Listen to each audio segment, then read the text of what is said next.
Oke Pak Yose, kita lanjut lagi obrolan kita tentang ekonomi Indonesia di tahun ini. Dan kalau kita bicara IMF Pak, kalau menurut IMF itu kan pertumbuhan ekonomi Tiongkok atau China tadi yang kita lihat ini kan diperkirakan akan terus melambat ya, bahkan di bawah 5%. Dan juga sama halnya juga dengan pertumbuhan ekonomi Amerika di tahun ini. Dan bagaimana sih sebenarnya dampaknya ataupun pengaruhnya ya pada harga komoditas dan juga pada ekonomi Indonesia Pak? Ya, memang seperti kita ketahui juga pelemahan itu sudah terjadi sebelum-sebelumnya ya. Tadi apalagi kalau kita bandingkan pada tahun 2022 ketika kita mendapatkan windfall profit dari kenaikan harga yang begitu pesat. Dunia sudah adjust lagi akibat perang Ukraine itu sudah kelihatannya sudah hilang.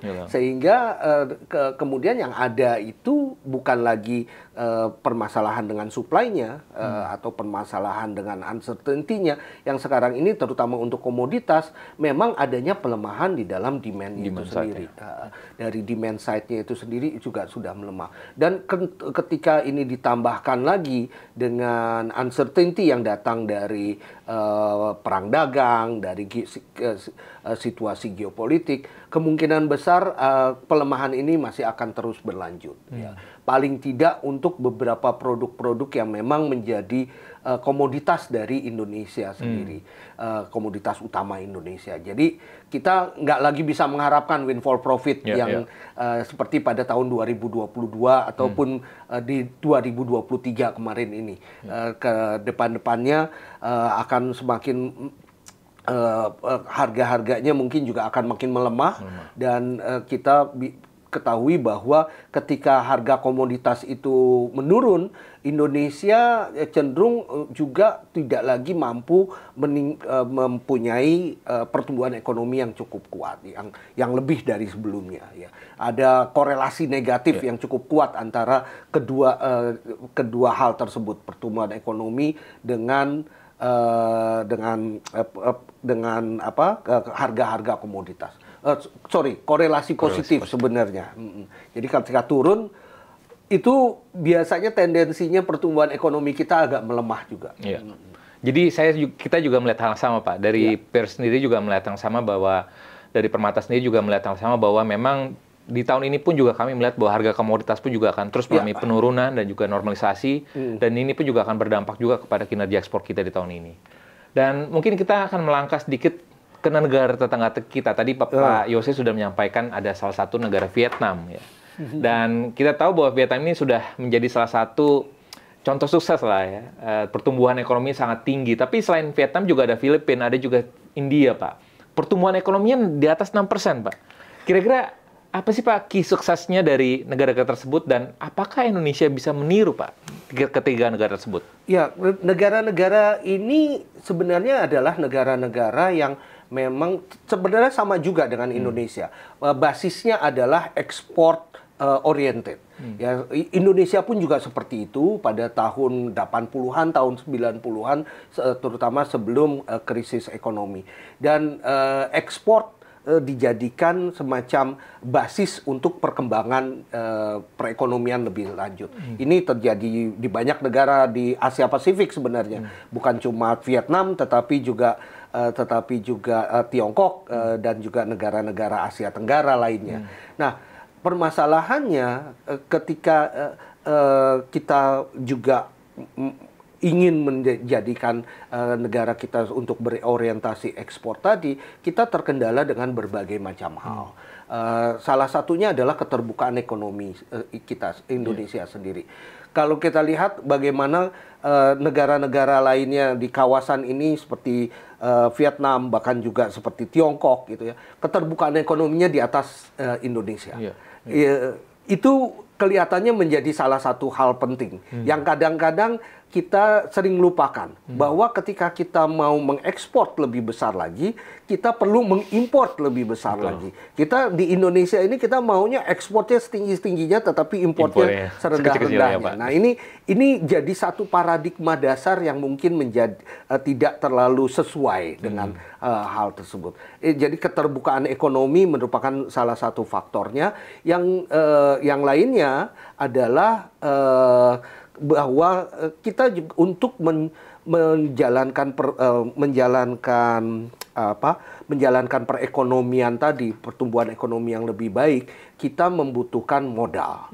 Modal itu terutama modal yang sifatnya man-made di Indonesia ini tidak terlalu besar jumlahnya.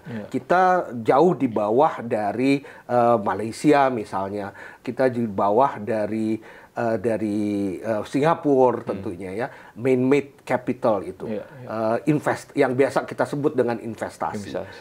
Nah, oleh karena itu kita perlu mengundang investasi, dan ini yang dilakukan oleh negara-negara seperti Vietnam ataupun juga Tiongkok ya, dan negara-negara yang lainnya. Sayangnya kita tidak terlalu mampu membuat iklim investasi yang cukup mumpuni, yang cukup baik. Ini tentunya tergantung juga dengan ketidakpastian yang cukup tinggi, ke masalah-masalah ketenaga kerjaan juga ya, dan itu menyebabkan iklim investasi kita tidak terlalu baik di situ. Selain itu tentunya Indonesia juga mempunyai permasalahan dengan logistik. Indonesia merupakan negara yang besar, geografisnya juga challenging gitu ya. Jadi ini harus menjadi fokus perhatian yang lebih besar lagi. Bukan hanya infrastruktur, tetapi juga termasuk logistik dalam arti kata jasa logistiknya itu sendiri. Nah, kalau hal-hal tersebut bisa diperbaiki, memang ini semua dalam bentuk yang lebih makro ya. Tetapi kalau ini bisa diperbaiki, kelihatannya kita pun juga bisa mencapai pertumbuhan ekonomi yang lebih tinggi lagi seperti negara-negara yang lain. Namun kalau saya tidak salah Pak, BKPM ataupun Kementerian Investasi kemarin baru saja melaporkan Pak, realisasi full year 2024 itu melampaui target 1.650 triliun. Bagaimana pandangan dari Pak Yose sendiri Pak? Ya, pertama kita tentunya harus melihat dulu statistiknya ya. Statistiknya ini sendiri statistik realisasi investasi itu cenderung agak bermasalah. Kalau dulu ada statistik tambahan lainnya nih, statistik yang datangnya dari BKPM juga, selain realisasi juga ada yang memang sudah benar-benar sudah dijalankan, sudah operasional. Tapi sekarang kelihatannya statistiknya sudah tidak tersedia. Statistik yang lainnya yang tersedia adalah statistik investasi foreign direct investment dari Bank Indonesia, yang ternyata tidak semasif apa yang ditunjukkan oleh statistik realisasi investasi. Jadi sedikit mungkin kita harus hati-hati juga membacanya. Itu satu hal yang kita perlu perhatikan. Kemudian yang kedua, kita juga bisa lihat bahwa investasi yang ada itu cenderung untuk terkonsentrasi di dalam beberapa sektor saja.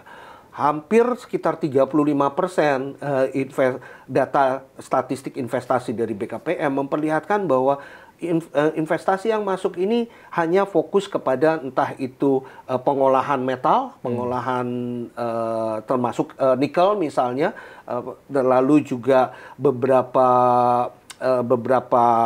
jasa dan terutama real estate, real estate dan industrial estate, sehingga mungkin dampaknya itu sendiri tidak terlalu terasa di dalam perekonomian sendiri. Dan juga masih mining Pak ya? Nah, ya, mining, entah mining, pengolahan dari mining, atau juga yang sifatnya lebih properti terutama industrial estate. Yang kedepannya mungkin bisa memberikan kontribusi juga dengan baik, tetapi kalau sekarang ini mungkin belum benar-benar menjadi memberikan kontribusi yang tinggi. Oke, selanjutnya kita mungkin berikutnya kalau kita melihat dari sisi kondisi ekonomi domestik tahun ini Pak. Tadi Pak Yose sudah menyebutkan juga ya di awal bahwa kondisinya tadi ada ketidakpastian ya, dan kalau kita melihat tadi arah kebijakan ekonomi tahun ini kan kita melihat bahwa 100 hari pertama dari pemerintahan Prabowo Gibran ini kan cukup banyak ketidakpastian ya Pak ya. Dari sisi misalkan kita melihat kemarin dari kebijakan PPN, lalu juga masih banyak yang menyaksikan ataupun masih banyak yang masih banyak inilah ya, tidak optimis terkait dengan bagaimana keberhasilan dari MBG itu sendiri. Lalu yang belakangan ini yang kita lihat juga adalah kementerian lembaga ya diminta untuk melakukan efisiensi. Ya, quote and quote kita bilang dipangkas anggarannya gitu ya. Nah, bagaimana sih pandangan Pak Yose untuk melihat 100 hari kebijakan dari pemerintah saat ini? Ya, sebenarnya kalau kita melihat dalam 100 hari itu tidak terlalu fair juga ya untuk Pak Prabowo-nya tentunya ataupun jajarannya, karena 100 hari sebenarnya sangat singkat untuk kita menilai kinerjanya. Tetapi apa yang bisa kita lakukan adalah mencoba menilai arahnya seperti apa. Dan ini yang sulit dilakukan. Pertama, jadi ada beberapa hal yang mungkin bisa kita catat ya di dalam 100 hari ini. Pertama, arah dari kebijakan itu sendiri mungkin belum kita bisa dapatkan. Sampai sekarang misalnya RPJMN itu yang harusnya menjadi dasar dari kebijakan ekonomi, kebijakan pemerintah Indonesia belum dipublikasikan, belum dikeluarkan. Padahal pada tahun 2014 misalnya, 2015 ya, ketika Pak Presiden Jokowi mengambil alih, dan itu bukan kelanjutan dari sebelum-sebelumnya, dari bulan akhir tahun 2014 itu sudah dikomunikasikan dan di-launching akhirnya pada awal Januari. Nah, jadi ini arah kebijakannya saja belum kita bisa dapatkan. Yang kedua adalah kebijakan-kebijakan yang terjadi sekarang ini sering sekali piecemeal sifatnya dan juga tanpa adanya due diligence yang baik. Tadi sudah disebutkan contoh-contohnya PPN misalkan, ataupun juga kebijakan UMP, yang mengagetkan dan tanpa ada backup teknokratis yang cukup baik. Yang ketiga juga saya melihat ya kemungkinan besar ini masih politisasinya masih cukup kuat. Contohnya misalnya UMP itu nggak pernah ada, misalkan di dalam sejarah kita presiden sendiri mengumumkan upah minimum.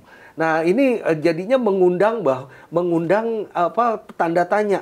Biasanya UMP itu memang selalu dipolitisasi, tapi pada tingkatan daerah. Ini jangan-jangan yang mempolitisasi adalah Pak Presiden sendiri sekarang ini. Jadi itu semacam pertanyaan ya sebenarnya. Tetapi saya pikir observasi ini semua cukup valid juga kita melihatnya. Dan yang terakhir adalah cenderung juga ada keinginan untuk lebih mengikuti tekanan-tekanan populisme. Jadi misalnya pembatalan PPN ya, walaupun memang harusnya dari awal-awal itu sudah dikomunikasikan dengan lebih baik, tapi akhirnya pada menit terakhir malah diputuskan untuk tidak berjalan. Nah, ini kan tentunya tekanan-tekanan populisme, atau mungkin kalau bisa disebut moodnya masih mood kampanye gitu ya. Ini mungkin memang menjadi karakter di dalam 100 hari kita. Mudah-mudahan ke depannya ini akan lebih baik supaya jadi arahnya kebijakannya lebih baik, ada due diligence yang lebih baik juga untuk kebijakan-kebijakan tadi, serta tidak terlalu dipolitisasi. Tadi Pak Yose sudah menjelaskan kebijakan jangka menengah panjang ya yang harus dilakukan oleh Presiden Prabowo untuk mencapai pertumbuhan ekonomi lebih tinggi dari rata-rata selama ini. Menurut Pak Yose mungkin apa sih prioritas kebijakan ya, mungkin di highlight sekali lagi Pak, yang harus dilakukan pemerintah jangka pendek Pak untuk di dalam jangka pendek ini?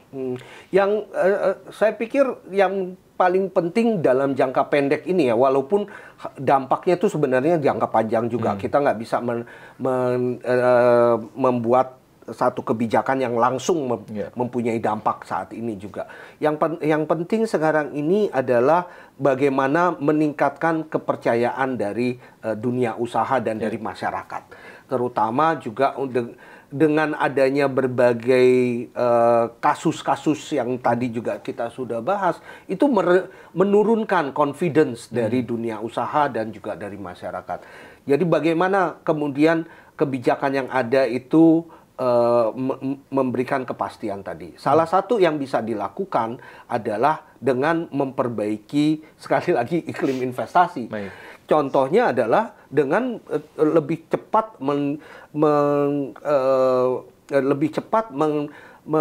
mengeluarkan berbagai perizinan-perizinan. Kita tahu bahwa ada yang namanya One Stop Services, OSS, yang selama ini berjalan tetapi tidak berjalan juga ya. Jadi kalau memang itu bisa di-fix atau paling tidak pemerintah bisa mengumumkan kita akan membenahi permasalahan ini dalam waktu 2 bulan ke depan. Itu bisa dan bisa diselesaikan, bisa dijalankan dengan baik. Ini memberikan kepastian yang lebih tinggi lagi. Yang kedua mungkin juga ada usaha-usaha untuk memperbaiki atau menangani kasus-kasus korupsi dengan lebih tinggi. Ini bisa memboost confidence yang ada, walaupun tentu saja berikutnya harus disertai dengan berbagai upaya-upaya lain. Tetapi ada quick win yang bisa kita dapatkan dengan meningkatkan kepercayaan dari masyarakat ataupun dunia usaha ini. Nah, tadi saya tergelitik lagi, Pak, terkait dengan tadi pemangkasan anggaran, Pak. Presiden sudah memberikan instruksi ya dalam mengeluarkan impres ya untuk memberitakan pemangkasan anggaran dari KL dan juga transfer ke daerah ya, kurang lebih sekitar 306 triliun ya. Bagaimana tanggapan dari Pak Yose terhadap kebijakan ini dan dampaknya pada perekonomian? Ya, mungkin memang Pak Presiden baru sadar ya bahwa sebenarnya beban anggaran kita sudah sangat tinggi sekali. Dan terus terang memang agak mengkhawatirkan sebenarnya dari sisi fiskal. Apalagi kita lihat bagaimana pengaruhnya terhadap berbagai hal-hal yang lainnya ya, baik itu dari sisi utang ataupun juga dari sisi pembiayaan. Mungkin nanti kita bisa bahas juga ini. Tetapi satu hal yang pasti, ini sekali lagi menunjukkan bahwa kebijakan itu diambil tidak dengan due proses yang baik, ya. Tidak dengan pemikiran-pemikiran teknokratis yang baik. Memang sebelumnya kita kelihatannya sangat jor-joran sekali terhadap spending kita di dalam bidang fiskal ini, ya. Pengeluaran fiskal itu besar-besaran untuk mendorong perekonomian dan membangun infrastruktur. Tapi sekarang dibikin ke ekstrim yang lainnya untuk dipotong. Betul. Dipotong tanpa ada pertimbangan-pertimbangan yang mana yang sebenarnya bisa dipotong gitu ya. Betul. Ada bahkan sektor-sektor yang mungkin memang kita masih perlukan. Betul. Contohnya misalnya pekerjaan umum. Pekerjaan umum dipotongnya sampai hampir 100 triliun. Nah, itu kemungkinan besar akan banyak sekali proyek-proyek infrastruktur yang mungkin sudah mulai berjalan, itu nggak bisa diselesaikan. Nah, kemudian ada program-program yang sebenarnya memang tidak terlalu bisa dijalankan atau mungkin harus sudah dirubah, itu tetap dipertahankan. Salah satu contoh yang paling besar adalah subsidi energi. Ya, memang kita ketahui bagaimana subsidi energi ini sangat kritikal secara politik gitu ya. Tetapi juga ini sudah membebani anggaran secara sangat besar sekali. Dan kami kebetulan melihat di CSIS kami melihat subsidi energi secara seksama, dan kita melihat bahwa ada banyak sekali saving untuk anggaran ini, penghematan untuk anggaran itu yang bisa dilakukan dengan merubah sedikit, mereformasi sedikit skema dari subsidi energi. Bahkan satu skema itu bisa kita menghemat hingga hampir 200 triliun rupiah. Pemerintah bisa menghemat hingga 200 triliun rupiah hanya dengan membuat bahwa subsidi energi itu adalah bukan harganya lagi yang tetap, tetapi subsidinya yang tetap. Kita merubah perspektifnya dengan memberikan subsidi sebesar Rp3.000 misalnya satu liternya untuk BBM ataupun juga untuk LPG. Dengan hal seperti itu saja, mentweak sedikit, itu bisa sampai 200 triliun yang dilakukan. Dan hal ini sebenarnya bisa dilakukan dengan lebih baik oleh pemerintah dibandingkan dengan hanya memotong anggaran secara jauh lebih secara sembarangan gitu ya, nggak tanpa adanya due process yang baik. Dan ini terkait dengan banyak kalangan dan media juga mengatakan bahwa daya beli saat ini sedang melemah, Pak. Terutama kalau kita lihat adalah kelas menengah di Indonesia. Saya ingin konfirmasi kembali dari Pak Yose sebenarnya. Apakah betul daya beli masyarakat menengah itu menurun atau memang ada pola perubahan yang belanja mungkin yang sedang mengerem belanja sehingga yang tadi mengerem belanja sehingga dia mengalihkan ke tabungan, dan bagaimana dampaknya buat ekonomi Indonesia dalam jangka menengah panjangnya?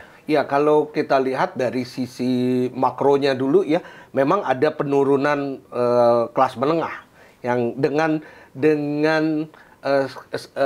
kriteria yang sama kita bisa melihat bahwa ada penurunan kelas menengah dari yang tadinya 60 juta di tahun 2019 menjadi hanya sekitar 49,5 juta. Apalagi kalau kita ukur di dalam sisi persentasenya ya. Persentasenya jauh sekali penurunannya itu. Bahkan dari sisi angka nominalnya saja sudah turun. Dan ini tentunya mempengaruhi daya beli masyarakat.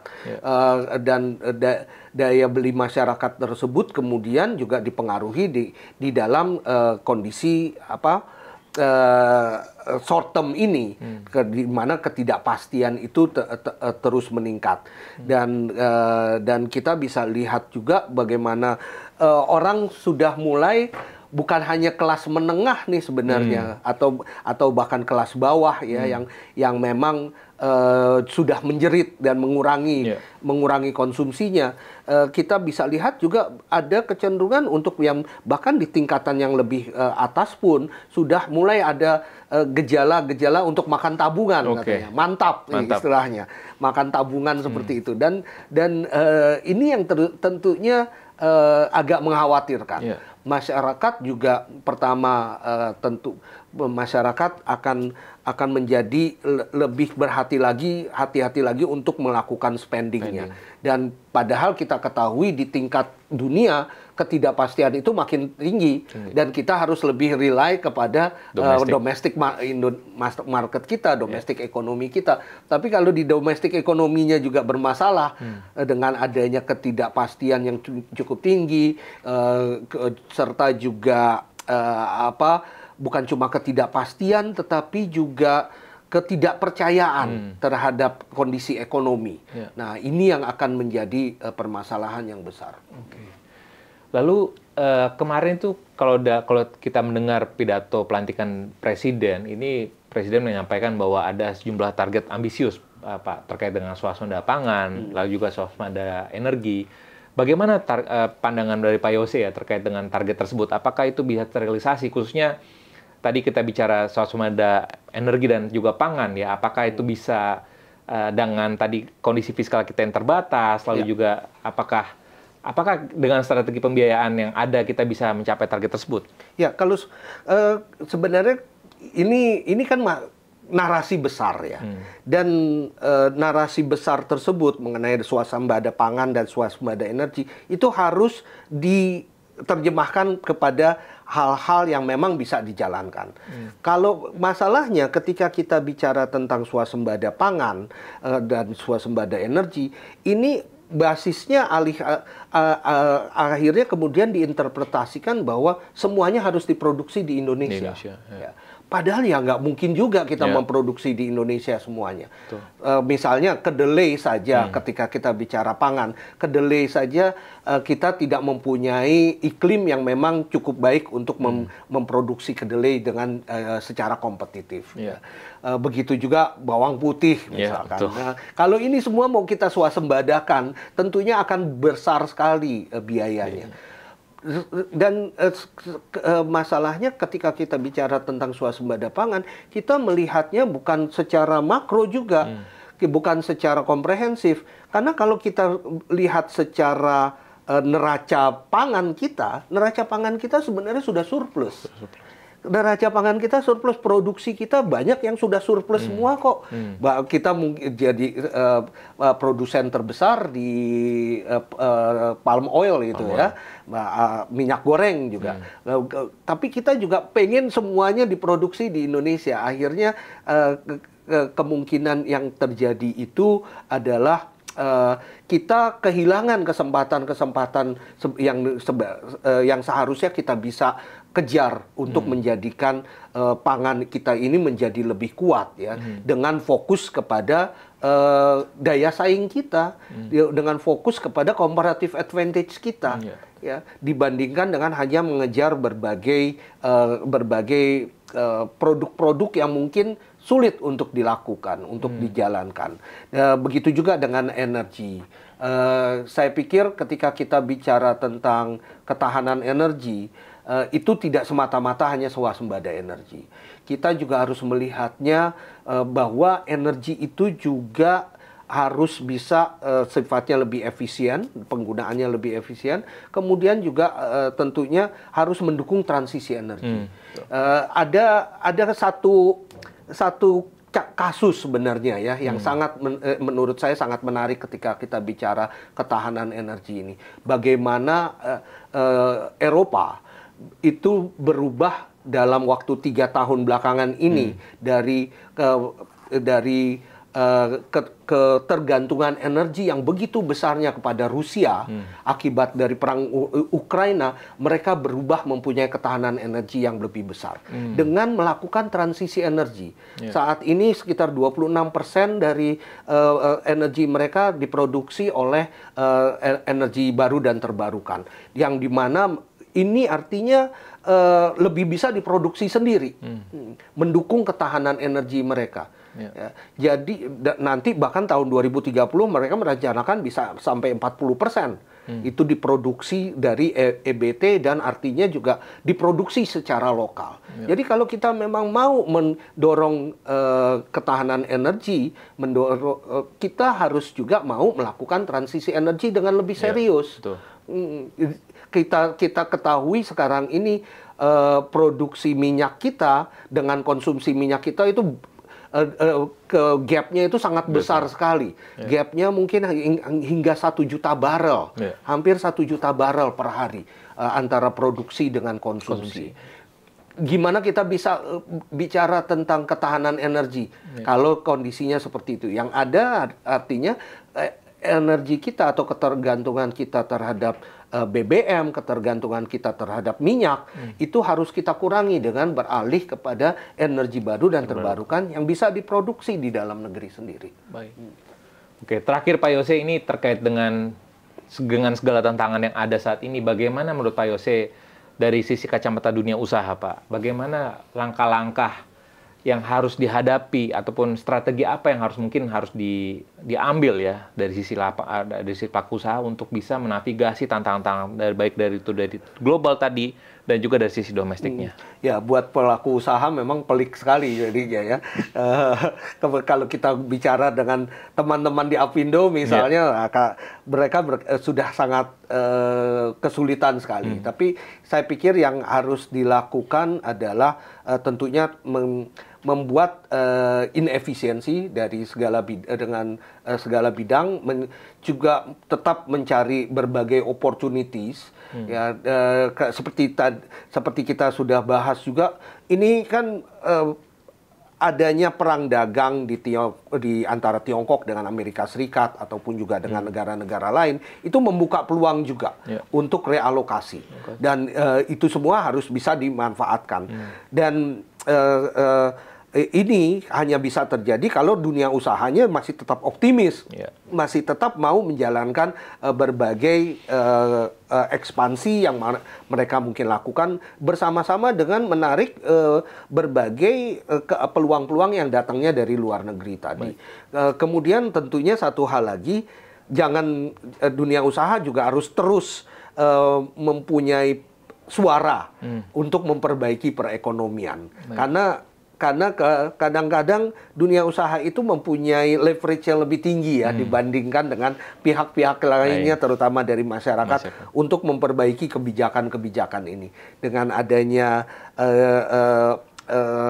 suara-suara yang menuntut atau meminta adanya perbaikan dalam kebijakan kita, perbaikan di dalam iklim investasi, perbaikan dalam iklim regulasi di Indonesia. Mudah-mudahan pemerintah pun juga bisa memberikan bekerja dengan lebih baik agar menciptakan kondisi yang lebih suportif terhadap perkembangan ekonomi kita. Baik, Pak Yose. Sayang sekali waktu kita sudah habis, Pak. Namun saya sebenarnya masih mau lanjut lagi dengan Pak Yose, namun keterbatasan waktu kita sudah terbatas sekali. Namun thank you, Pak, untuk pencerahannya, untuk diskusi kita kali ini, dan harapannya buat peer-to-peer semua ini dapat mencerahkan juga dan memberikan guidance buat para peer semuanya. Dan thank you sudah bersama dengan kami di episode kali ini, dan semoga sharing dengan Pak Yose kali ini bermanfaat, dan juga sampai jumpa di peer-to-peer selanjutnya. Terima kasih.